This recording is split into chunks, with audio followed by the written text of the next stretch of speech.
Ah, que la France a de belles et bonnes idées. Apprendre la cuisine et l'hôtellerie dans un château, un rêve? Non, à l'école Ferrières, une belle et bonne idée, justement.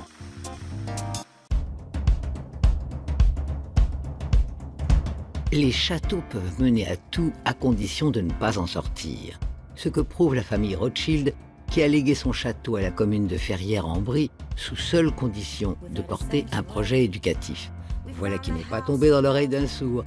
Khalil Kater, chef d'entreprise à l'ouïe très fine, a saisi l'occasion de monter alors une école. L'école qui ne pouvait que s'épanouir en ce domaine, une école hôtelière. Ici, les aristos sont des cuistots. There was no rush in the air, so I stopped to touch your shoulder.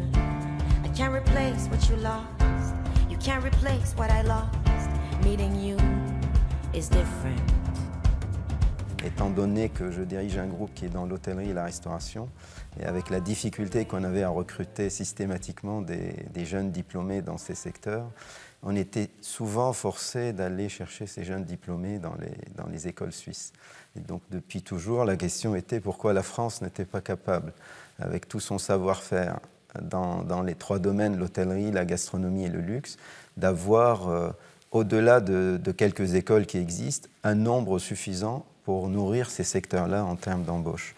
Et donc cette idée étant en suspens, dès que le château s'est présenté, c'est devenu une opportunité, je dirais, naturelle, du fait de l'histoire du château et du fait de l'histoire de la famille Rothschild qui a occupé ces lieux.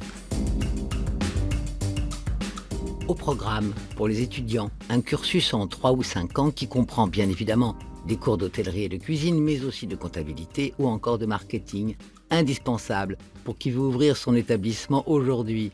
Après la théorie, la pratique. On y va. Bonjour monsieur, ça va bien? Très bien, et vous? Tout se passe bien? Alors si vous commencez demain en cuisine, on va voir ce qu'on appelle les termes culinaires. C'est un langage qu'on a un petit peu en cuisine.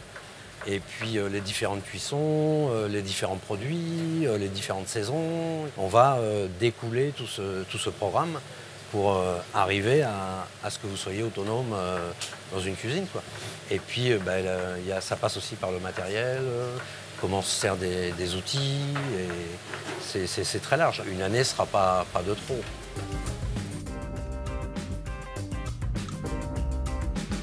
Nous avons des étudiants étrangers et qu'est-ce qu'ils viennent rechercher? La notoriété de ce que représente la cuisine française. Et puis quand vous voyez le château, quand vous voyez les cuisines, vous vous posez plus cette question, quoi. On a un établissement qui est magnifique, donc ils viennent chercher ça aussi. On est sur l'excellence. On a un passé de tradition dans la cuisine.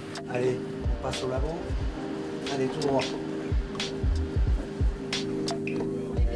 Oula! Un demi-centimètre. Tu peux les recouper en deux. La graisse du saumon, quand il est fumé, comme ça, elle devient noire. Donc sur assiette, ce morceau-là n'est pas joli par rapport à un rose qu'on peut avoir. Ça va pas. Là, je fais des toasts au saumon avec un petit peu de beurre en dessous. Et là, j'essaie de trouver un élément de décoration à ajouter sur ces toasts. La rentrée était fin septembre et tous les mercredis, en fait, on a donc, les pratiques, donc, comme aujourd'hui. Et pour l'instant, là, c'est la première fois que je viens en cuisine au château. On va mettre déjà les 4 emplacements. Et moi, je vais sortir la bouteille de champagne. C'est du champagne brune argent de blanc qu'on va offrir. Et puis, je vous la donne. Si vous vous sentez à l'aise, vous pouvez y aller.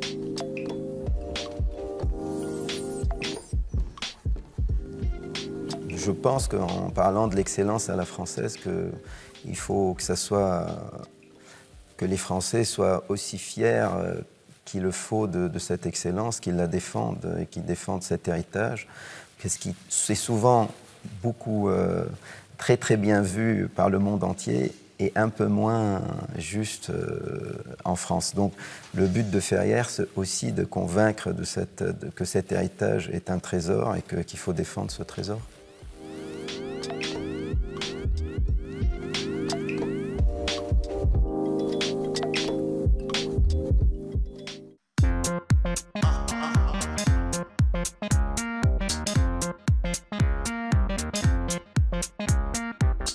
n'est pas une mode si personne ne la voit.